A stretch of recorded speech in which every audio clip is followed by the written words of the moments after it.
برزخ سے لوٹایا گیا، عالم بقوی علیین میں تھا یا آسمانوں پر تھا یا برزخ میں تھا، واپس لایا گیا، اور 2 رکعت نماز اقتداء محمد الرسول اللہ علیہ وسلم، یہ ان کی زندگی کا وہ عظیم تمغہ ہے جو اللہ نے انہیں عطا فرمایا کہ میدان حشر میں ان کے پاس بھی اتباع محمد الرسول اللہ کا تمغہ ہونا چاہیے۔ ہمارے سامنے ساری زندگی کھلی پڑی ہے تو ہم پر بوجھ بن گیا۔ کسی جاہل کو جو نہ جانتا ہو اسے آپ ہیرے ہی اٹھوا دیں تو اس کے لیے بوجھ بن جائیں گے۔ اس کے لیے تو برابر ہے کہ اس پر آپ گوبر لاد دیں، آپ نے اس پر ہیروں کا من رکھ دیا تو وہ تو بوجھ ہی ڈھو رہا ہے، اس کے لیے تو بوجھ ہی ہے، اس پر آپ نے پتھر لاد دیے یا ہیرے لاد دیے۔ اب جو جانتا ہو اس پر بوجھ نہ صحیح اسے اتنا سا ہیرا بھی دیں تو اس کا تو چہرہ کھل اٹھے گا، میرے پاس ہیرا ہے۔ بات جاننے کی ہے، جو جانتے ہیں وہ آپ صلی اللہ علیہ وسلم کی ایک ایک ادا پہ نچھاور ہوتے ہیں، کہتے ہیں جان بھی چلی جائے جان دے کر بھی سستا ہے سودا۔ جو نہیں جانتا پھر وہ نہیں جانتا۔ اب ہم پہ جب زوال آیا تو ہم نے بعثت علی کی بات ہی چھوڑ دی، چھوڑو یار اس سے یہ مصیبت گلے پڑتی ہے، حضور کا اتباع کرنا پڑتا۔ یعنی جس کام کے لیے انبیاء اور رسول کو برزخ سے اس دنیا میں لایا گیا ہم پر وہ بوجھ بن گیا۔ ہم نے کہا جی ہم ولادت منائیں گے، اچھی بات ہے، ولادت باسعادت، حضور کی کسی ادا کی بات کرنا اللہ کی عبادت ہے، لیکن کیا ولادت باسعادت کی خوشی صرف مسلمانوں کو ہونی چاہیے؟ میاں حضور رحمت للعالمین ہیں، عالمین میں اللہ کے علاوہ ساری کائنات شامل ہے، تو بعثت عالی سے پہلے بھی زندگی ملی، شعور ملا، نعمتیں ملی، جو ہوا کو، پانی کو، سورج کو، چاند کو، ستاروں کو، آسمانوں کو، عرش کو، کرسی کو، انسانوں کو، حیوانوں کو، جنات کو، جو جو ملتا گیا یہ سب رحمت الہی ہے، اور رحمت مجسم ہے محمد الرسول اللہ صلی اللہ علیہ وسلم۔ گویا ساری مخلوق اور ذات باری کے درمیان کی کڑی ہے محمد الرسول اللہ صلی اللہ علیہ وسلم۔ یہ مادی نعمتیں تو حضور کی ولادت سے پہلے بھی کائنات کے حضور سے وسیلے سے پائیں، اور جب حضور دنیا میں جلوہ افروز ہوئے تو بے پناہ نعمتیں جہان نے پائیں، جن میں کچھ چند اجتماعی عذاب ختم ہو گئے، لوگوں کی صورتیں مسخ ہونا بند ہو گئیں، حضور جہاں قدم رکھتے وہ جگہ گلزار ہو جاتی، جس گھر میں جلوہ افروز ہوتے اس میں برکتیں ہو جاتی، جس جانور پہ سوار ہوتے وہ صحت مند اور تیز رفتار ہو جاتا۔ یہ سارے فائدے ان لوگوں کو بھی ہوئے جنہوں نے نہیں پڑھا۔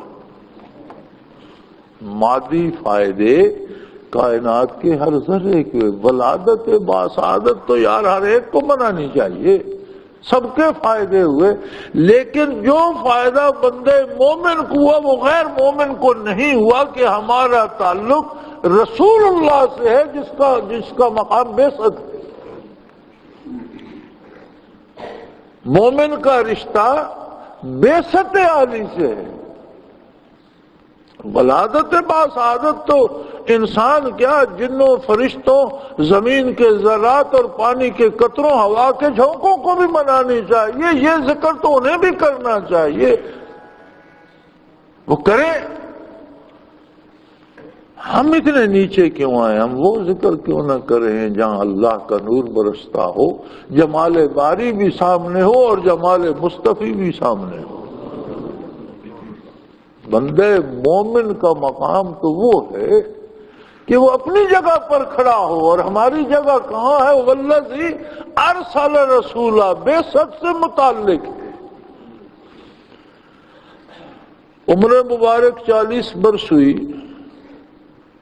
تو آپ مبعوث ہوئے، تو گویا بعثت علی بھی ربیع الاول میں آ گئی۔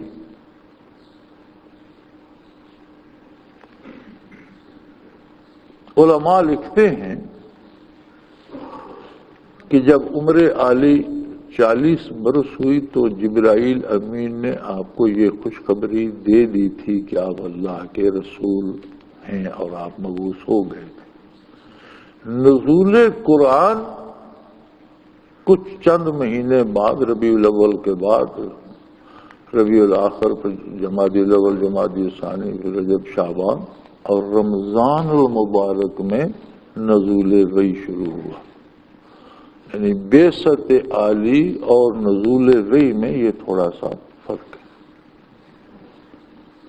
بعثت عالی کی خبر ربیع الاول میں اللہ کی طرف سے اللہ کے فرشتے نے، جبرائیل امین نے حضور صلی اللہ علیہ وسلم کو پہنچایا، مبعوث ہو گیا۔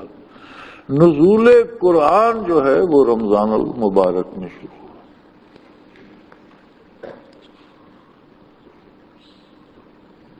اب رمضان المبارک ہو یا ربیع الاول ہو، بندے مومن کا رشتہ کس بات سے ہے؟ بعثت رسالت سے۔ ولادت باسعادت سے تو کائنات کے ہر ذرے کا رشتہ ہے، یہ عمومی رشتہ ہے۔ بعثت عالی سے یہ خاص ہے بندے مومن کے لیے، یہ خصوصی رشتہ ہے۔ اب ہم اپنا منصب چھوڑ کر، اپنا مقام چھوڑ کر اس عموم کے پہ کیوں آئیں جہاں ذرا ذرا کھڑا ہے، جہاں غیر مسلم بھی ہے، کافر بھی ہے، ناشکرہ بھی ہے۔ جو کافر ہے وجود تو اس کے پاس بھی ہے، حیات اس کے پاس بھی ہے، مادی نعمتیں ساری اس کے پاس بھی ہیں، اقتدار اس کے پاس بھی ہے، اولاد اس کے پاس بھی ہے، ملک اور حکومتیں اس کے پاس بھی ہیں۔ یہ ساری نعمتیں جو بٹ رہی ہیں، ان میں ذات باری اور مخلوق میں واسطہ ہے محمد الرسول اللہ صلی اللہ علیہ وسلم، اگلوں کا بھی پچھلوں کا۔ لیکن جو واسطہ بندے مومن اور ذات باری کے درمیان ہے حضور اکرم صلی اللہ علیہ وسلم کا، اس کا تعلق بعثت عالی سے۔ اس لیے میں یہ کہا کرتا ہوں کہ بعثت عالی کی لوگوں کو خبر دو، لوگوں کو یاد کراؤ، لوگوں کو بلاؤ اس طرف کہ تمہارا تعلق اس جگہ سے ہے، تمہارا مقام و مرتبہ یہ ہے، تم سجدے یہاں ہو۔ اس میں کچھ تقاضے ہیں، اس کے کچھ آداب ہیں۔ جب ہم بعثت کی بات کرتے ہیں تو بات اطاعت پہ چلی جاتی ہے، بات احکام کی آ جاتی ہے کہ بعثت پر آپ نے کیا فرمایا۔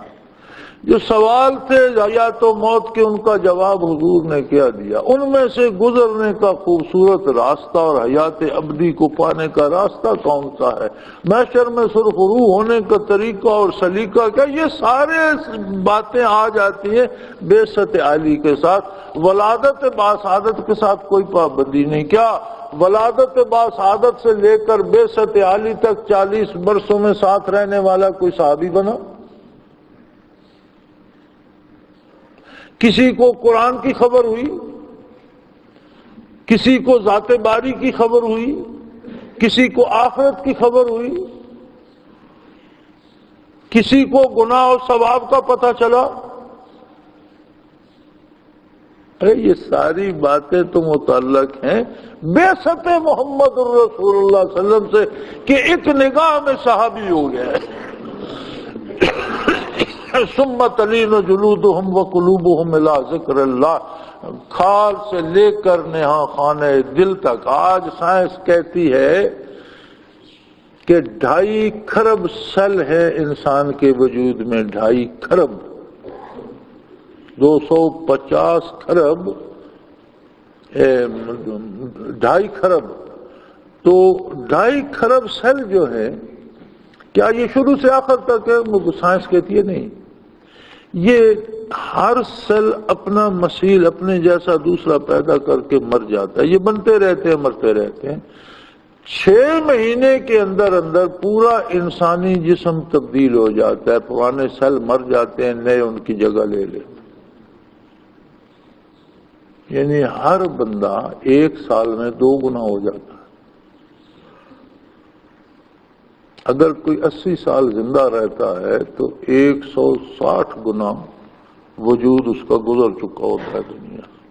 تو یہ ہمارے اندر موت و حیات کا سلسلہ اتنا جاری ہے۔ 2.5 کھرب کی آبادی میں ایک لمحے میں کتنے سیل مرتے ہیں اور کتنے بنتے ہیں، یہ نہیں گن سکتی سائنس۔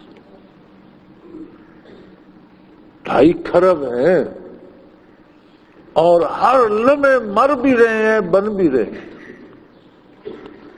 نبی کی ایک نگاہ سے یہ 2.5 کھرب منور ہو گئے اور ہر سیل سے اللہ اللہ کی آواز آنے لگی۔ ثم تلین جلودہم وقلوبہم الی ذکر اللہ۔ اب اس بندے کا خیال کرو کہ ایک لمحے میں جس کے وجود سے 2.5 کھرب بار اللہ کا نام نکلے، یہ رتبہ کیسے ملا؟ ایک نگاہ محمد رسول اللہ کی۔ لیکن اس کا تعلق بعثت عالی سے، بعثت عالی سے پہلے جو ساتھ رہے انہیں یہ مقام ملا۔ کیوں کہتے ہو مسلمان سب سے پہلی مسلمان خاتون ہے خدیجہ الکبریٰ رضی اللہ تعالیٰ عنہا، ان کی تو عمر شریف حضور کے ساتھ بسر ہو گئی تھی۔ کیوں کہتے ہو مردوں میں پہلا مسلمان ہے ابو بکر صدیق رضی اللہ تعالی عنہ، وہ تو حضور کے بچپن سے دوست تھے، یار تھے، لنگوٹی۔ ہم کیوں کہتے ہیں بچوں میں پہلا مسلمان ہے حضرت علی کرم اللہ وجہ الکریم؟ وہ تو بچپن حضور کے ساتھ ان کا گزرا، پھر حضور کی جب شادی مبارک ہوئی تو آپ ان کو ساتھ لے گئے، خود آپ نے ان کی تربیت کی۔ تو شروع سے کیوں مسلمان نہیں تھے؟ بھائی میاں سارے مسلمان تب ہوئے جب حضور مبعوث ہوئے۔ ساری رفتیں، ساری عظمتیں، سارے کمالات تب ملے جب حضور نبی کریم صلی اللہ علیہ وسلم مبعوث ہوئے۔ بندے مومن کا تعلق خاص ہے، وہ خاص تعلق بعثت عالی سے ہے، اور ساری کائنات کا تعلق عمومی ہے، وہ نعمت اللہ کی لینے سے ہے۔ اس میں کافر بھی ہیں، جانور بھی ہیں، زمین آسمان بھی ہیں، ہر چیز موجود ہے اس میں۔ اللہ سے جو نعمتیں پا رہی ہے اس میں واسطہ ہے محمد رسول اللہ صلی اللہ علیہ وسلم، کیونکہ جو ملتا ہے وہ رحمت ہے، اور آپ رحمت مجسم ہے۔ وما ارسلناک الا رحمت للعالمین، عالمین میں اگلے پچھلے سب شامل ہیں، یعنی ایک اللہ کے سوا ساری کائنات عالمین میں شامل ہے۔ تو ہم اپنا وہ منصب جلیلہ چھوڑ کر، مقام بعثت کو چھوڑ کر وہاں کیوں آ جائے جہاں ہر کوئی کھڑا ہے؟ جانور بھی ہیں، ذرات بھی ہیں، نباتات بھی ہیں، اس میں کافر بھی ہیں، غیر مسلم بھی ہیں، ناشکرے بھی ہیں، ہم بھی کہیں آ جائیں۔ ہم چھوٹے ہوتے تھے تو اس وقت بھی میلاد النبی کے جلسے ہوتے تھے، لیکن وہ جلسے ہوتے تھے، علماء بلائے جاتے تھے، مساجد میں اہتمام ہوتا تھا، پرانے زمانے کے مولوی ہوتے تھے، اور یہاں تو پنجابی میں بڑی لچھے دار تقریریں کیا کرتے تھے۔ اور مزے کی بات یہ نام میلاد کا ہوتا ہے، معجزات بعثت کے بیان کر رہے ہوتے، پھر میلاد کی باتیں کرو، اس زمانے کی باتیں کرو۔ پھر جلسوں نے جلوس کی صورت اختیار کی۔ اب جلسوں میں ایک پابندی تھی کہ مسجد میں بیٹھو، آرام سے بیٹھو، کوئی باوضو نہیں ہے تو بھی بیٹھے گا تو تمیز سے بات نہیں کرے گا، کوئی سگریٹ بیڑی نہیں سلگائے گا، کوئی کھانسے کودے گا نہیں، ادب سے احترام سے بیٹھو۔ جب جلوس ہوا تو تھوڑی سی آسانی ہو گئی، ہر ایک نے جوتے بھی پہنے ہوئے ہیں، ہر ایک نے منہ میں سگریٹ بھی لگائی ہوئی ہے، ہر ایک شور بھی کر رہا ہے، ہر ایک نعرے بھی لگا رہا ہے، جو جس کا جی آئے کر رہا ہے، تھوڑی سی اس میں آزادی ہو گئی، گلیوں میں نکل گئے اور ایک طوفان بدتمیزی برپا ہو گیا۔ اس پہ لوگوں کو تسلی نہیں ہوئی، پھر جشن میلاد النبی بنا دیا۔ جشن کا مطلب ہوتا ہے کہ جو جس طرح چاہے خوشی کا اظہار کرے، اس پہ کوئی پابندی نہیں۔ آوارگی کی حد ہو گئی حضور کے نام پر، اس سے بڑی گستاخی کیا ہوگی؟ نام لیا جائے آقا نامدار صلی اللہ علیہ وسلم کا اور کام کیے جائے خلاف شریعت اور آوارگی۔ پھر لوگوں نے نقلیں بنانا شروع کر دیں، اونٹوں پر بیٹھ گئے، لباس عربی پہن لیا، فرشتے بن گئے۔ پھر اب بات یہاں نہیں رکی، بات وہاں چلی گئی کہ لوگوں نے ریڑے سے بنا لیے، اس کے آگے گھوڑے جوت دیے، ان پر کرسیاں رکھ دیں، وہ کرسیاں بظاہر خالی ہیں اور بتا رہے ہیں کہ جی اس پہ حضور جلوہ افروز ہیں اور خلفائے راشدین بیٹھے۔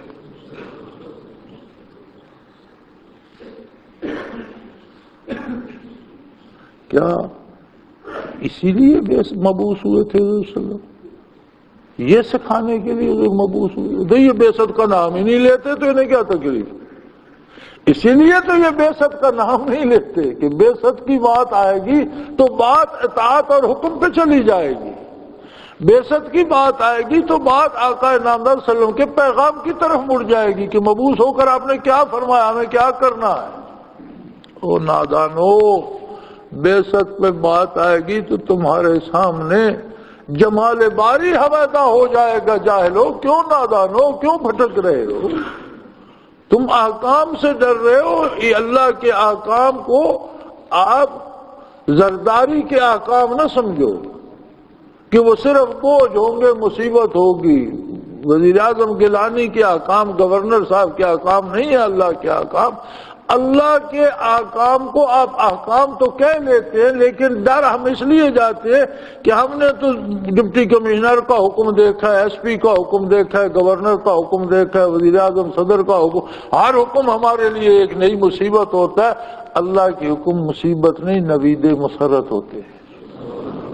مخلوق جو حاکم ہے اس کے حکم میں، اس حاکم مطلق کے حکم میں الفاظ، اس کا اردو کا دامن تنگ ہے، الفاظ ایک جیسے لیکن بڑا فرق ہے۔ کار پاکا را قیاس خود مگیر، گرچہ باشد در نوشتن شعر و شیر۔ لکھنے میں شعر اور شیر ایک جیسا ہے، لیکن شعر اور شیر میں کتنا فرق ہے۔ الفاظ، حروف ایک ہیں، لفظ ایک بنتا ہے، سپیلنگ ایک ہے، ہجے ایک ہیں، لیکن شعر شعر ہے، شیر شیر ہے۔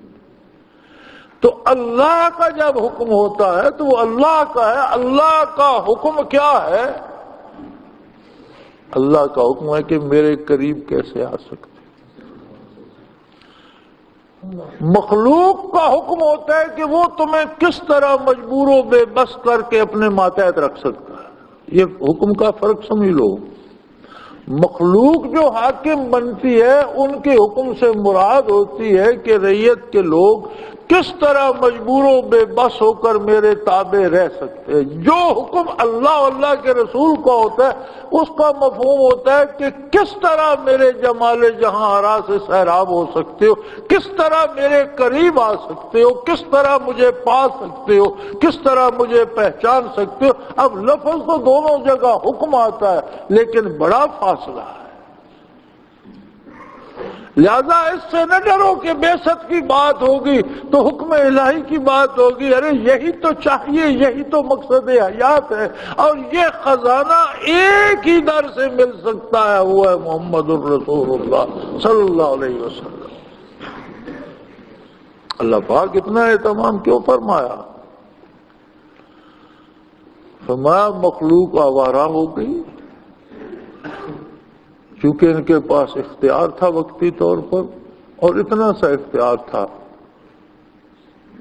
وَهَدَيْنَاهُ السَّبِيلَ إِمَّا شَاكِرًا وَإِمَّا كَفُورًا۔ اس نے صرف فیصلہ کرنا ہے کہ اس نے ناشکری کرنی ہے یا شکر کرنا ہے، بس اتنا سا اختیار ہے۔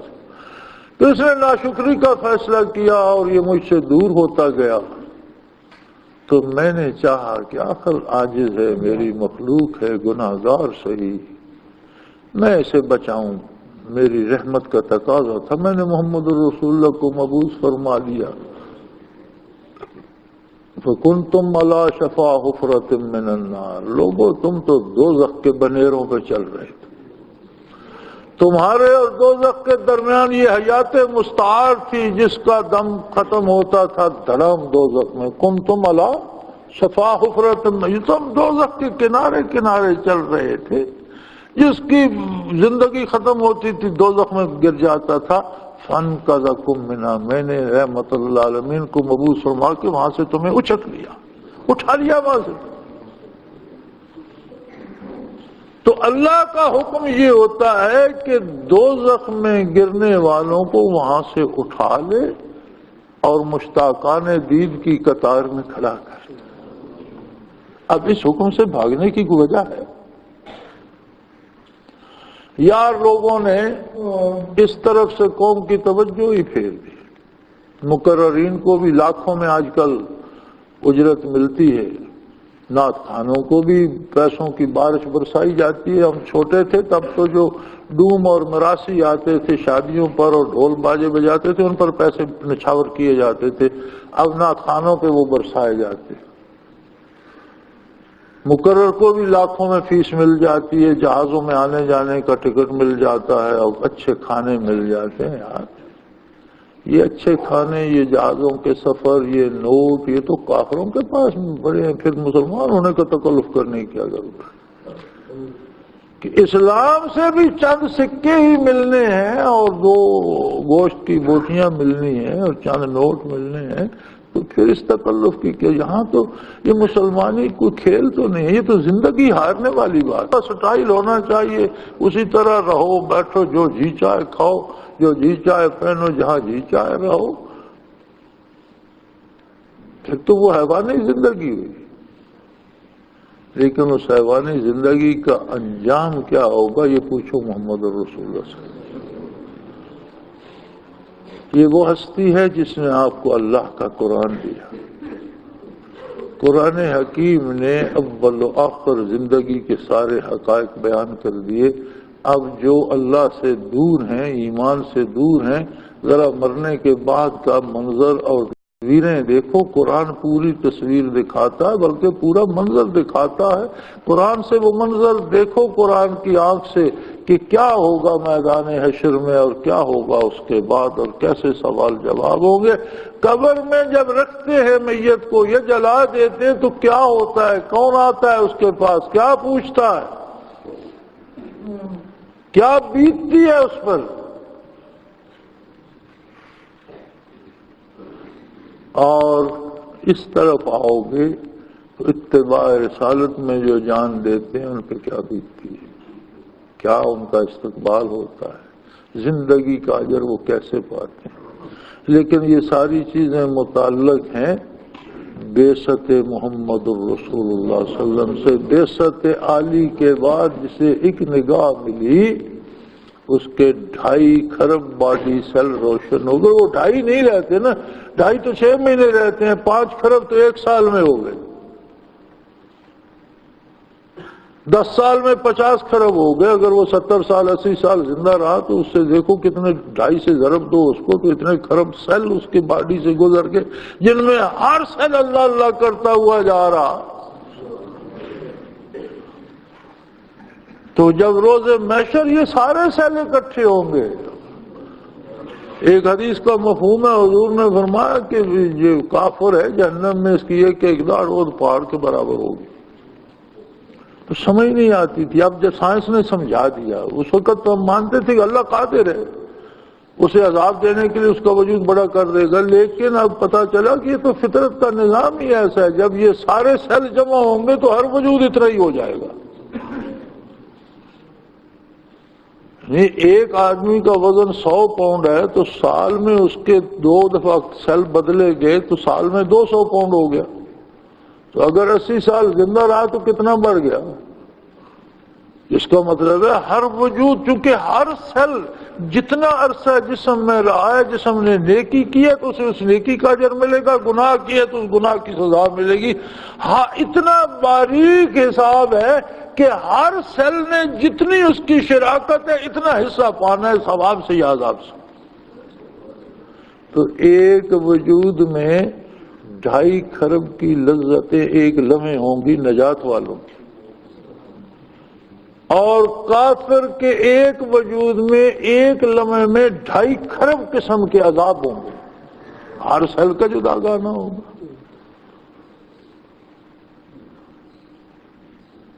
تو یہ نعمتیں تو محمد رسول اللہ کی جوتیوں سے ملتی ہیں اور متعلق ہیں بعثت رسالت سے۔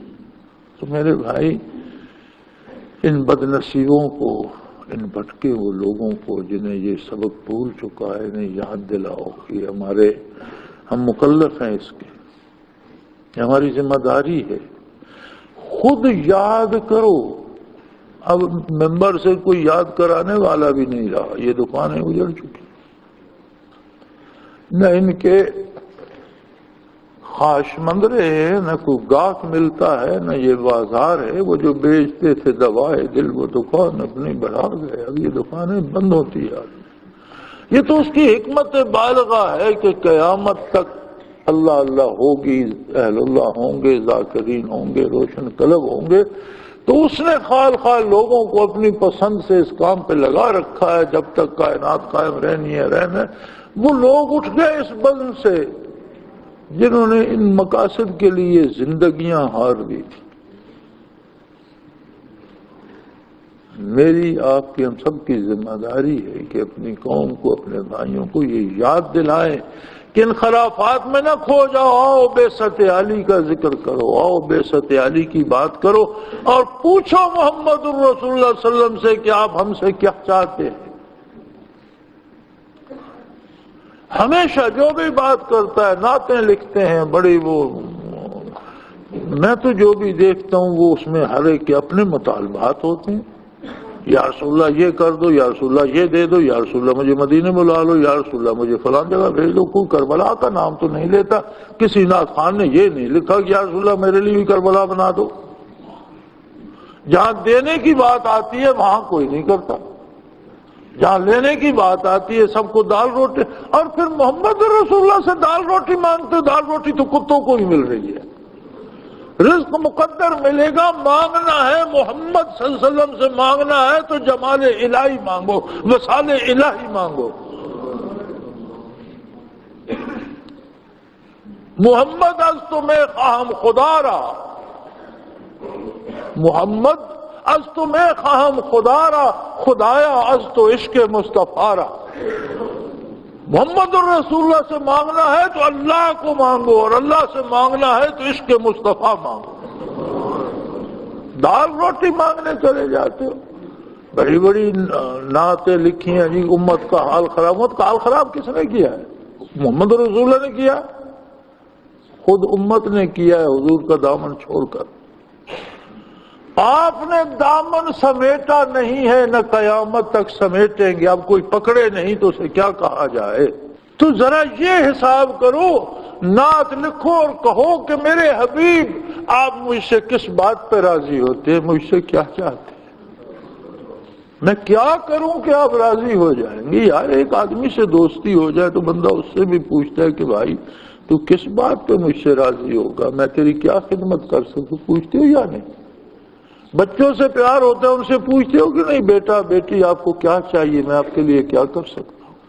والدین سے پیار کرتے ہو، ان سے پوچھتے ہو نا کہ ابا جی اماں جی میں آپ کی کیا خدمت. کبھی اپنے حبیب سے محمد رسول اللہ سے بھی پوچھنے کی ضرورت کرو. نعت لکھو کہ میرے حبیب تو کس بات پہ راضی ہے، میں کیا خدمت کر سکتا ہوں اس گناہگار زندگی کو، اس غلیظ جسم کو، اس لوتھڑے کو، اس بیکار جسم کو، اس کمزور انسان کو کیا حکم دیتے آپ، میں کیا کر سکتا ہوں. کوئی نعت پڑھی ہے ایسی، کسی نے بیان کی ہے ایسی؟ یہ الٹی مخلوق ہے یار. بھی یہ بات تو تب آئے جب ہم بعثت علی کی بات کریں. ہم سے تو شیطان نے وہ موقع ہی چھین لیا، وہ ہمیں منزل ہی سے بھٹکا دیا. ہم نے بعثت علی کو چھوڑ کر ولادت کے بھی جلسہ جلوس سے گزر کر اب جشن شروع کر دیے. چندے ہوں گے یار، لوگ عیش کریں گے، پٹاخے چلائیں. دیکھو پٹاخے چلیں گے، سپیکر لگیں گے ٹریکٹروں، ٹرالیوں، اونٹوں، گھوڑوں، گدھوں پر. شہروں میں پریشانی ہوگی، بیماروں کو دوا نہیں ملے گی، مزدور کو مزدوری کا وقت نہیں ملے گا، دکانیں بند ہوں گی، دکانداروں کو کاروبار کا وقت نہیں ہوگا، رات دن تماشا ہوگا اور پولیس حفاظت پہ کھڑی ہوگی. ایک آئے گا وہ بم پھوڑ جائے گا، پھر یہ شہید ہو جائیں گے. شہادت نہ ہوئی، گاجروں کا مربع ہو گیا، تمہیں فوراً مل جاتی ہے. اتنے میں تو 2 پیسے کی دال نہیں ملتی جتنے میں تم شہادتیں بانٹ رہے ہو.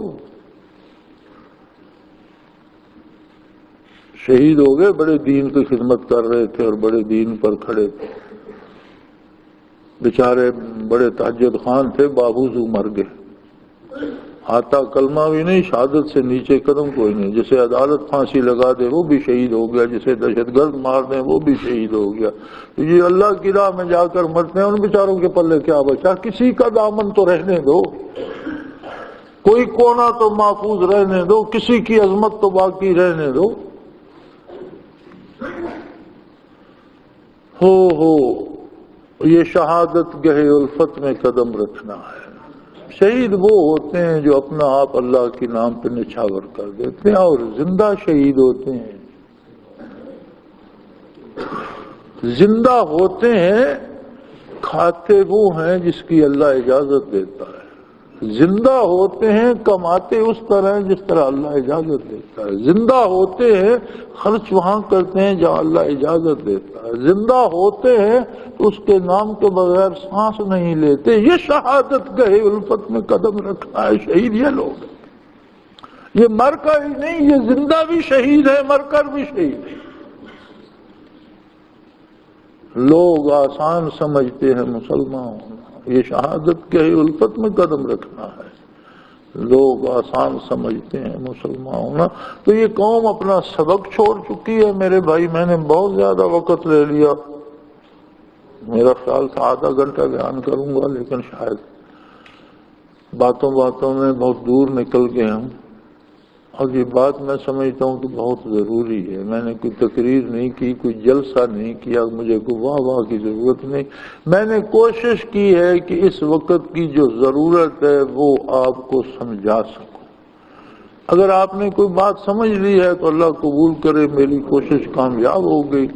اگر آپ کو میں سمجھا نہیں سکا تو یہ کمزوری میری ہے۔ بہرحال میں نے کوشش کی ہے کہ یہ فرق آپ کو سمجھا سکوں کہ ہم میلاد میں کھو گئے ہیں، ہماری منزل بعثت محمد رسول اللہ ہے، اور یہ سورج جو طلوع ہوا ہے یہ بعثت عالی ایک انقلاب ہے جو تخلیق کے کائنات میں ایک ہی دفعہ برپا ہوا حضور کی بعثت سے، اور جو قیامت تک رہے گا، کبھی ختم نہیں ہوگا۔ اب اتنے بڑے انقلاب سے بھی کوئی آشنا نہ ہو اور اس کی اہمیت سے بھی آشنا نہ ہو تو پھر اس کو کیا کہا جائے۔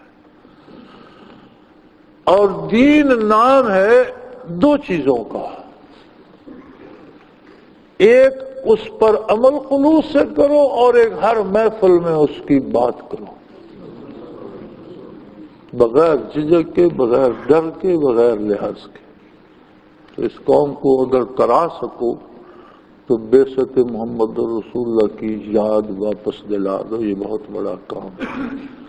ہماری حیات، ہماری آبرو، ہماری بقا بعثت عالی سے وابستہ ہے، اسے یاد کرو اور پوچھو اپنے پیارے پیغمبر سے کہ اے اللہ کے حبیب، میں کچھ نہیں ہوں، گناہ گار ہوں، بے وقوف ہوں، جاہل ہوں، لیکن پھر بھی فرما دیجئے میں آپ کے لیے کیا کر سکتا ہوں، میں کیا پیش کروں۔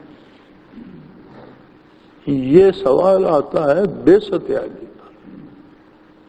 اب ہر ایک طرف لگ گیا، رواجات، رسومات اور بدعات نے دین کی صورت اختیار کر لی، فرائض لوگوں نے چھوڑ دیے اور جشن میلاد میں شریک ہو۔ یار کچھ خدا کا خوف کرو، کچھ روکو اپنے آپ کو، کچھ اپنوں کو۔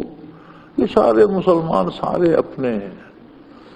پتہ ہے ان چیزوں کا یہ نتیجہ ہے کہ آج ہم اپنے ہاتھوں آپ ہی مر رہے ہیں۔ آج ہمارے ہاتھوں بازار جاؤ تو بندہ مارا جاتا ہے، حتیٰ کہ مسجد میں جاؤ تو بم بلاسٹ ہو جاتا ہے اور بندہ مارا جاتا ہے۔ کیوں؟ کوئی جگہ محفوظ نہیں رہی۔ حفاظت الہیہ تو تھی بعثت عالی سے متعلق، اسے تو ہم نے چھوڑ ہی دیا۔ حفاظت کون کرے گا ہماری؟ یہ تو وہ لوگ تھے کہ جن کے لیے دنیا میں آگ جلائی گئی، انہیں آگ میں ڈالا گیا تو آگ نے جلانے سے انکار کر دیا۔ یہ وہ قوم تھی۔ آج اس کے مساجد میں بم کیوں پھٹ رہے ہیں؟ کیوں وہ بم رک نہیں جاتا؟ کیوں وہ مس نہیں ہو جاتا؟ کیوں پھٹتا ہے؟ کوئی ایسا بندہ پوری مسجد میں نہیں۔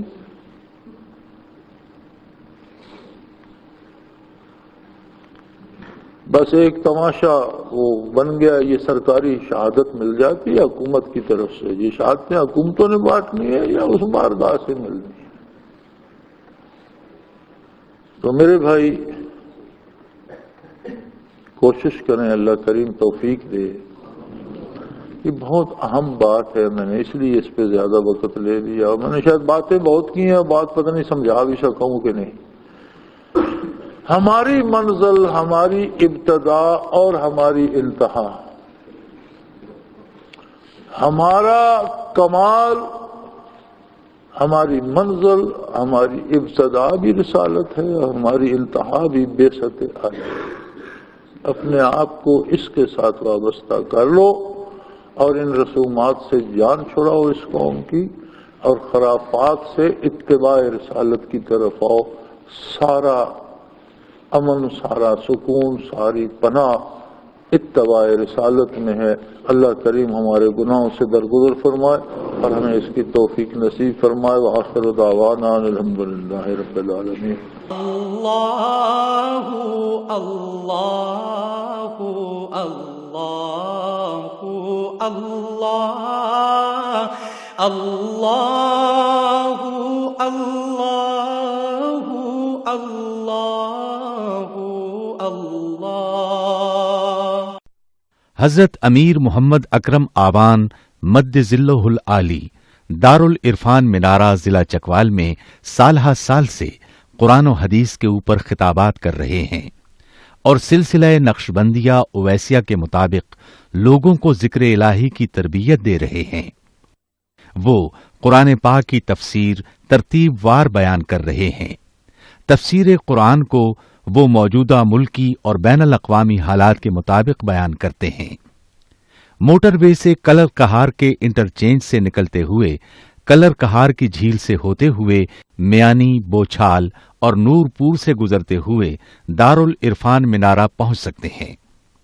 حضرت امیر محمد اکرم آوان نے بچیوں اور بچوں کی دینی اور دنیاوی تعلیم کے لیے سقارہ اکیڈمی کے نام سے ایک درسگاہ بھی قائم کی ہے، جس کا افتتاح ملک پاکستان کے صدر جنرل محمد ضیاء الحق نے اپنے دست مبارک سے کیا تھا۔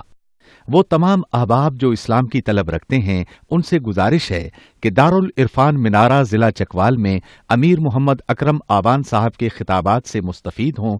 وہ ہر جمعے کو نماز سے پہلے بیان فرماتے ہیں۔ ہر ماہ کی پہلی اتوار کو ماہانہ اجتماع ہوتا ہے، جس میں آپ خصوصی خطاب فرماتے ہیں، اور پاکستان کے چاروں صوبوں سے احباب اس اجتماع میں شرکت کرتے ہیں۔ اس کے علاوہ یہاں سال میں 2 مرکزی اجتماعات بھی ہوتے ہیں، ایک رمضان المبارک میں اعتکاف کا اجتماع اور دوسرا جولائی اور اگست میں 40 دن کا اجتماع ہوتا ہے، جس میں روحانی تربیت کی جاتی ہے۔ اپنا خون سیماب دے کر اتنا ہم کر جائیں گے، نام آقا کا چمن میں پھر رقم کر جائیں گے۔